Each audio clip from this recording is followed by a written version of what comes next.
Mana shu klubni soqingiz. Birinchi bu tarafda murtda disk orasidan chiqmaydi. Sizda problema bu tarafda turibdi, gipertrofiya желтый sensoriy turibdi. Bu tarafdan chiqmaydi. Bu ham orqa miya kanalida stenoz bo'lib, to'g'ri olib keladi.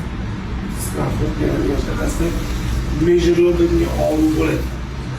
Nafas olmaysangiz siqish mumkin. Mana hozir chiqolmay qoldim. Chuqur nafas ololmay qolishingiz mumkin. Chapga o'ngga bursiz og'riq bo'lishi mumkin. Yotganingizda diskofon bo'lishi mumkin. Bu narsani bu tarafdan qurish bilan narsa. Akrishi bo'lgan bu tarafdan chiqib keladi. Bu tarafda bir santimetrdan oshib boshlaydi. Tasi oldi, tasi olmasa bo'roqsiz 1 santimetr yaqin turibdi nafas. Ana qanday ikkitami nima? Grija. Bu grija emasmi? Bu gipertrofiya желтый связка hisoblanadi. Bu orqa miya qovog'ini ustiga sariq qoplam deydi-yu, boylam.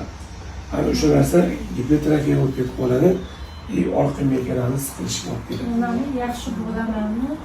To'g'risi bo'ladi, bismillah.